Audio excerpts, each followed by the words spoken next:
The name I was given when I was born was Elouise Dixon.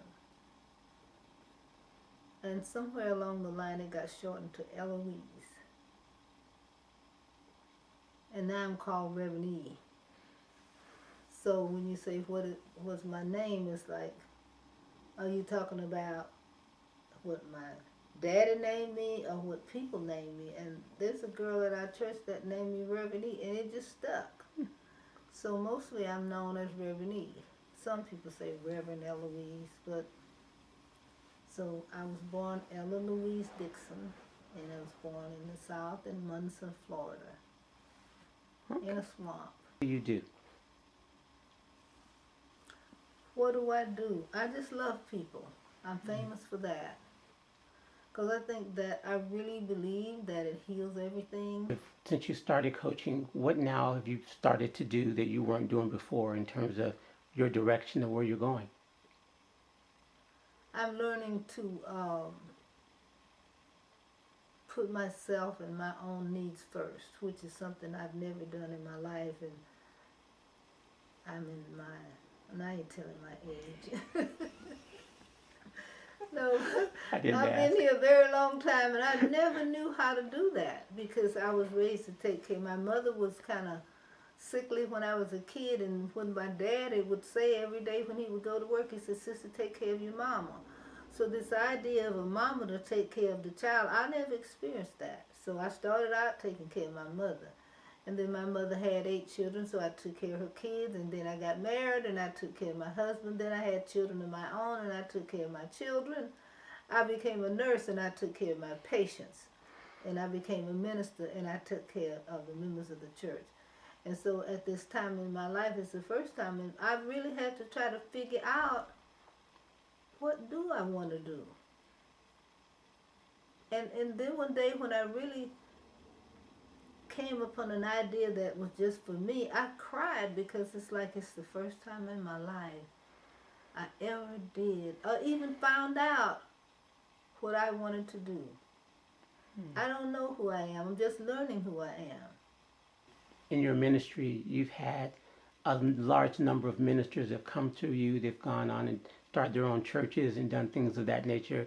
How's that been to be actually to know that you've actually set such great things in motion? My life is just what I call living.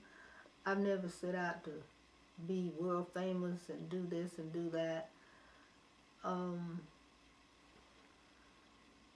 During, I think, the 60s, there was a slogan that says, each one teach one. And so I'm from the South, and there wasn't schools for black people. And so people who could read was taught to teach other people to read.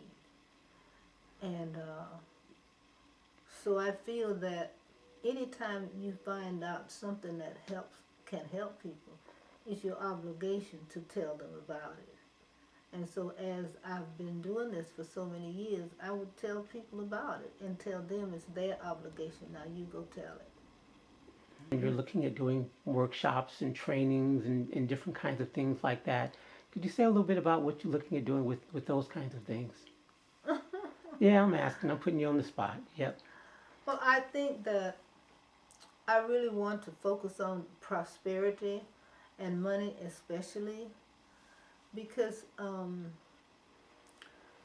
poverty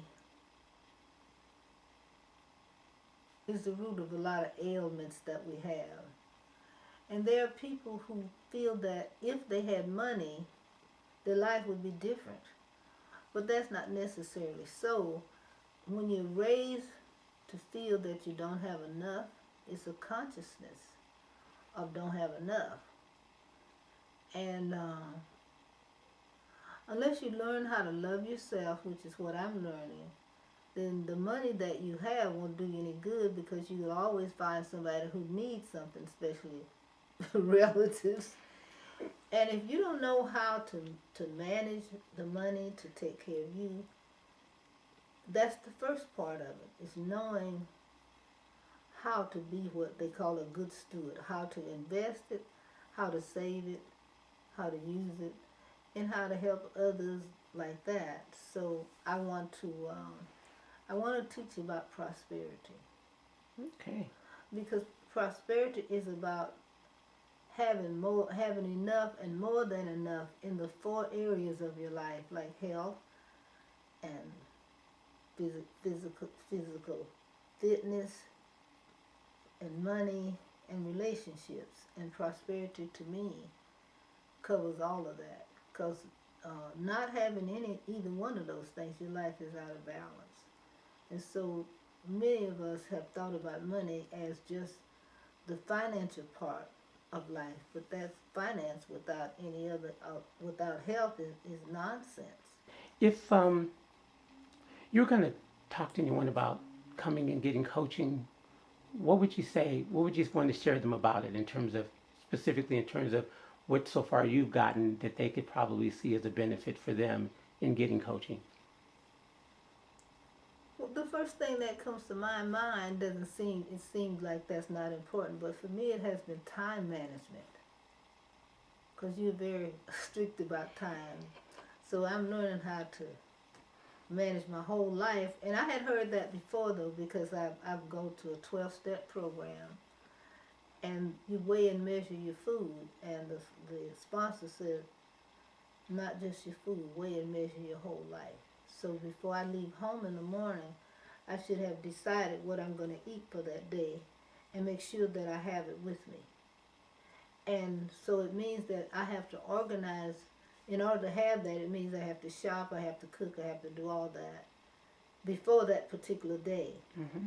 And so it is with your life. You need to manage it so that you know what you're going to do that day. And so have a plan and stick to the plan. And that's what I've gotten out of it. Have a plan and stick to the plan.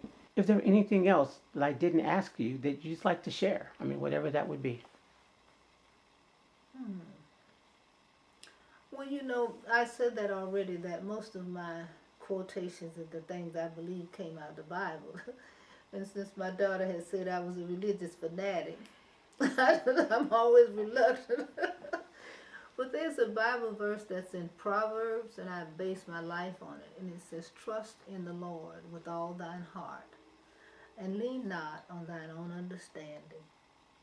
In all thy ways acknowledge God, and God will direct your path. And that's how I live my life. So that's why I'm not upset about Donald Trump or none of that, because that's not what I believe in anyway. And so I think that what's causing fear in people now is they're trying to figure it out.